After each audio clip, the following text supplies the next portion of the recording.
Hello, friends. How are we doing today? That's fair. We are enjoying a mint herbal tea this morning. This one's for you. Well, I am still in recovery, so if I seem a little gloomy or run down, it's just tired and pain meds and all that fun stuff. But I am moving in the right direction, and that's what really matters. Yesterday was really rough.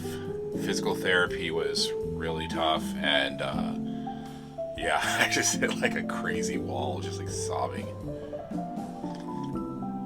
And that's okay. We have to let ourselves have our feelings and, exist in that moment and not try to, force ourselves to feel better.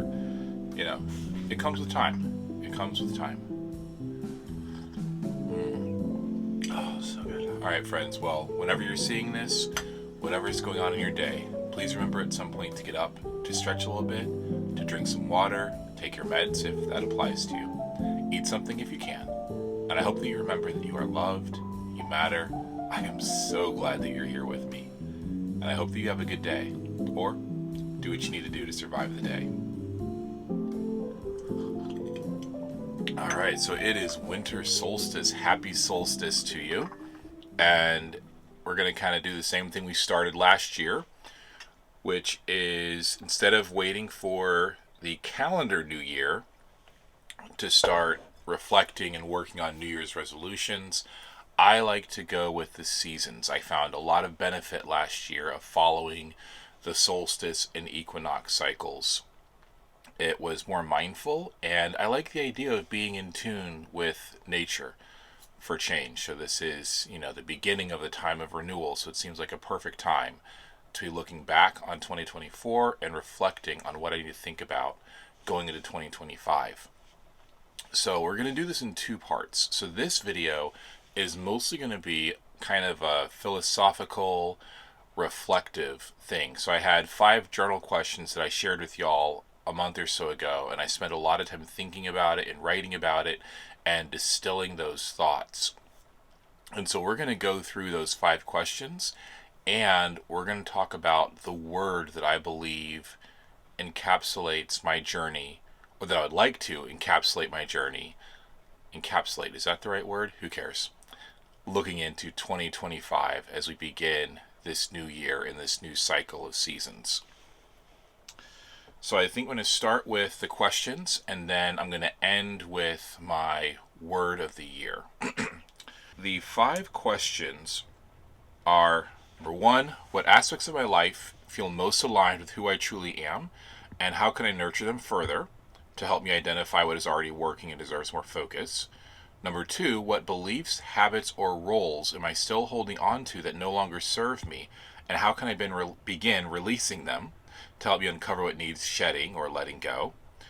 What values or principles do I want to guide my decisions and actions in 2025 to help give me a compass for making choices in alignment with my authentic self? And then, if I could design a day that fully reflects who I am becoming, what would it look like, and what steps can I take to move closer to that vision? The idea is to ground intentions in tangible actions and routines. And then finally, how can I honor the person I was while fully stepping into the person I am becoming, with the goal of helping to integrate your past self with your future self, creating a sense of wholeness in the process? So I've done a lot of thinking, and at first I wasn't going to share my actual answers, but I think I really want to, because I feel like when these questions are presented, sometimes you don't quite know what to write. And in fact, there is a question about how to journal that was asked, and I'm actually working on a guided writing thing that will be for that later. Anyway, so I'm going to go through each question and kind of share the answer I gave, talk a little bit about it if I'm comfortable, move right on to the next one if I'm not. So this is going to be very much as if you and I are literally just sitting down with tea and sharing in preparation for the new year. So starting with that first question, what aspects of my life feel most aligned with who I truly am, and how can I nurture them further? I wrote creativity, authentic self-expression, getting lost in stories, being cozy, learning and sharing what I learn while helping others to live meaningful lives. I can nurture these by focusing on only doing what brings me joy, dopamine, serotonin, or purpose. I mean, I can get into granular, examples, like writing stories or visiting a museum, you know, watching a TV show and then going and watching tons of video analyses about the show, listening or reading philosophical books, getting lost in stories of any kind, whether it's listening or reading or watching. But I felt like the broad strokes what mattered most. And the most important thing about this was the aspect of my life that feel most aligned with who I am. I find those things by focusing on what brings me joy, dopamine, serotonin, or purpose. Is it comforting me? Is it making me feel alive? Am I excited about it? Is it calming? Is it giving me a sense of purpose, like helping others, creating content, teaching, educating? Is it, does it bring me joy, like the warmth of a cup of tea or the crackling of a fire? And with that, and I didn't put it in here, but there is the caveat with all of this is so long as it does not harm yourself or others. That is a very important part to everything that we do when it comes to goal setting, future planning, dreaming. It's not your dreams that are a problem. It's whether or not what you're doing hurts yourself or others. And so let's just have that be like a qualifier for everything I talk about. Anyway, so I believe that focusing on those areas, if I'm doing those things, as long as it doesn't hurt myself or others, then I will continue to focus on what feels most aligned with myself. Because really, anything that didn't feel aligned with me was not producing any of these. It was, maybe making me feel safe, but it was by harming some other part of who I was, by masking, by not being honest about how much pain I was in, or wearing clothes that are uncomfortable, all just to fit in with others. Right? That would not call that being aligned with who I am. So that's kind of something that I've thought about and realized that I need to focus on when I'm doing something. All right, the second question. What beliefs, habits, or roles am I still holding on to that no longer serve me, and how can I begin releasing them? And I wrote, the belief that I have to live up to other people's idea of who and what I should be continues to hold me back. I must continue to shed those beliefs to make way for new growth. And this is a recurring theme for me throughout my life. You've probably seen it in my content, is that I am always horribly obsessed with what people think of me and whether or not I am living up to their idea of what and who I should be. And it's caused a lot of harm to myself, to my career, even to my family, to my role as a husband and father, and just a human being. And so that is something that I have to let go of. And so that I can make way for new growth and for what needs to be done. Not unlike what happened with my knee surgery when the surgeon got in there and he's like, we got to get rid of the scar tissue. And because the problem is not the problem, we thought, anyway, so I thought that was weirdly analogous. Is that the word I'm looking for? To my own personal situation, that scar tissue, things had to be torn out of, me, literally, but also mentally and spiritually to make room for new growth and so that more progress can be made. We can't keep holding on to the junk from the past that's holding us back. At least that's my personal belief. Remember, I am not a mental health professional. I'm just a person who spends a lot of time with them. All right, question number 3. What values or principles do I want to guide my decisions and actions in 2025? I wrote, in 2025, I want my decisions and actions to reflect the belief that everyone deserves to live a meaningful life with their story heard and their unique gifts celebrated. I will prioritize creating space for beauty and creativity, and I want to fully embrace who I am, not who others expect me to be, trusting that self-love and authenticity will draw the right people into my life while allowing the wrong ones to leave. I also believe in the small joys that make life rich, like a freshly poured cup of tea, a warm hug, a reminder that we are loved, and food that nourishes both the body and the soul. My life, what I do with my life, the spouse that I am, the parent that I am, the person that I am, I really do want to be guided by this belief that we are here to live meaningful lives and everyone deserves to have their story heard. And and their unique gifts celebrated. Whatever it is that makes you you, you should be celebrated, not shamed for being yourself, whatever that means. And so that is something that I really want to guide my decisions, the actions that I take, as well as what I mentioned earlier of does it bring me joy, dopamine, serotonin, or purpose? And if it doesn't, why am I doing it? Just really question that. Maybe I'll keep doing whatever it is, but need to really think about it. For example, physical therapy does not bring me serotonin, dopamine, or joy, but there is purpose because it is working towards healing.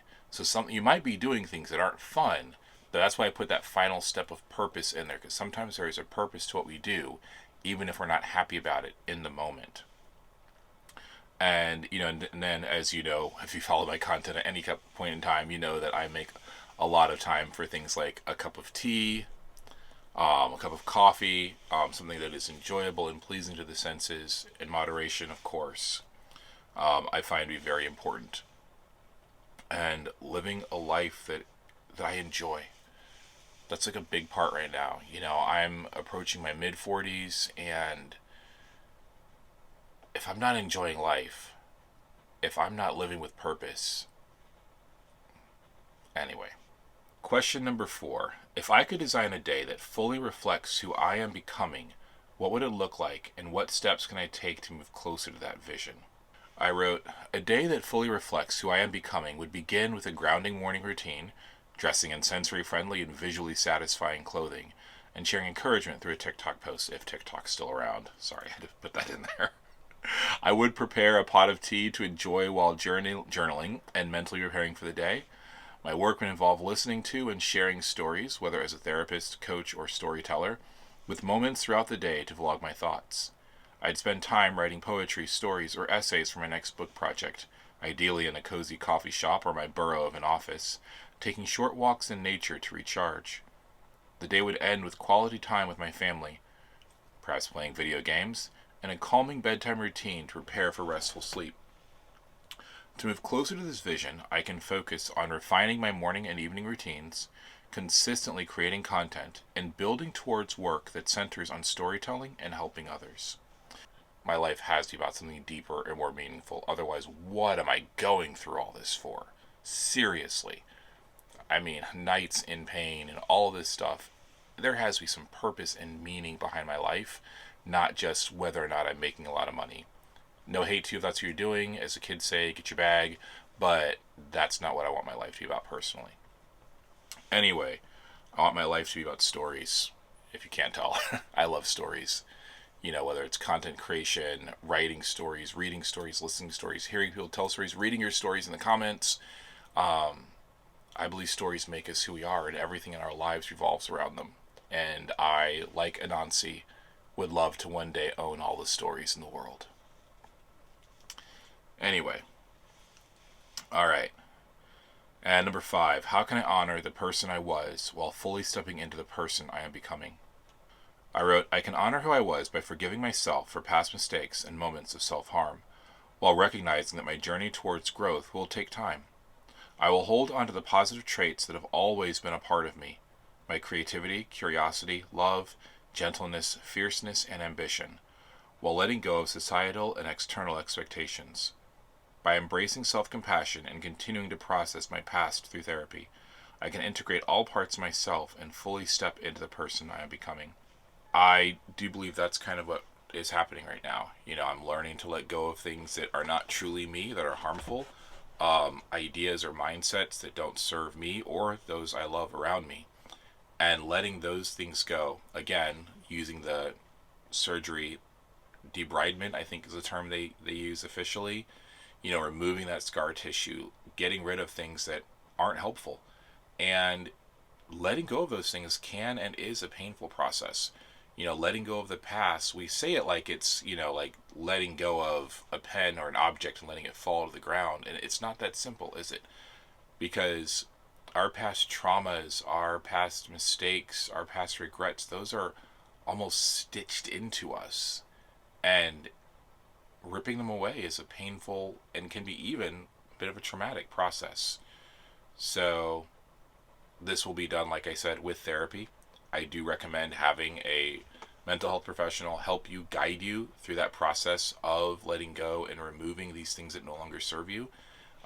Just like getting rid of the scar tissue in my knee was not something I did by myself. It was done by a surgeon, and it was done carefully and methodically, and it requires vulnerability. It literally requires, in this case, literally letting someone open you up, and go into those painful and broken spaces and clean them out.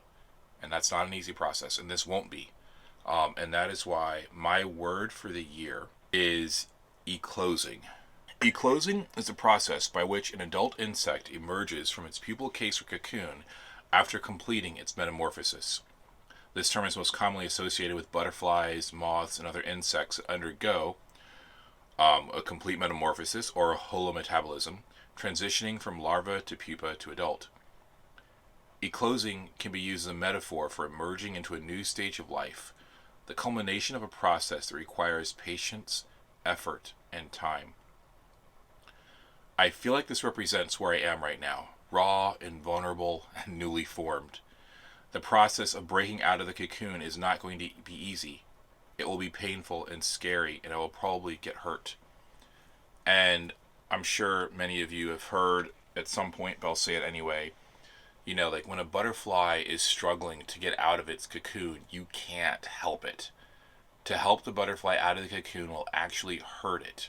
It needs that struggle. It needs to strain and to push until it can finally start breaking out of it. It needs to fight its way out of the cocoon, because the process of fighting out of the cocoon is what helps it become strong enough to fly. And I really remember I heard, or one of y'all put me on some short story about that, where a child helped a butterfly out of the cocoon. They thought they were helping, but the butterfly never flew because they took away a vital part of its struggle. And I don't know how long this season of eclosing is going to take. It might not be neat within a 12-month year.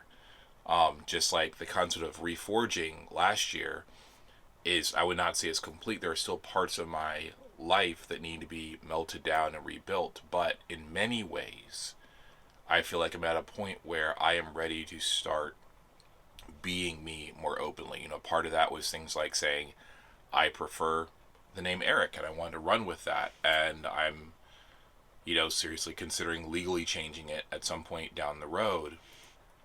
Those little things like that, and that help me kind of mentally draw a hard line between the person I was and saying now is the time to begin letting myself be the person I'm becoming, the person who has been developing under the surface all this time. This is not like this process of closing has already began last year.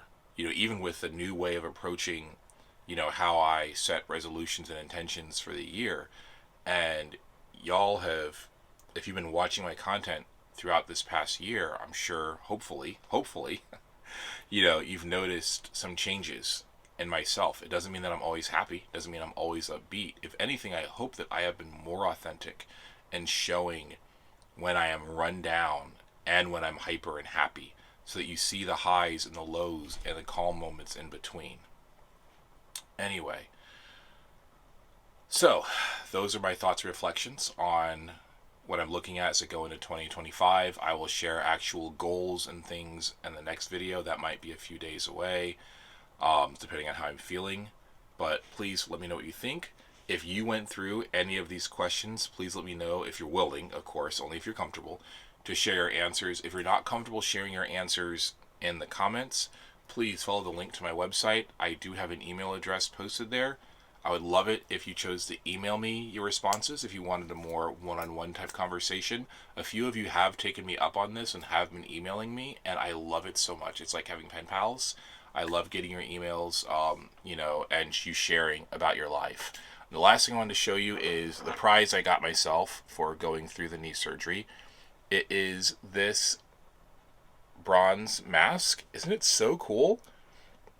So it is an African mask, and I found a small bead shop on Etsy that makes these and other beads. And this was part of, remember I mentioned before about wanting to incorporate more African elements into my wardrobe and into my clothing. And I think that, making a kilt out of kente cloth, I thought about that, but it's too bright. It's too much for me. But I do like the idea of embellishing my kilts with African beadwork and accessories. I think that would be really cool. But also just maybe, I don't know if I would like just wear it as a pendant or if this will be put into my clothing. But I like the idea of adding these embellishments. And anyway, I don't know. We'll see what I can come up with. All right, friends, I need to go lay down and rest. This was a long video for me. I love you guys so much. Thank you so much for being here. I appreciate your presence here. And for now, it is time for your next adventure. I'll miss you. Cheers.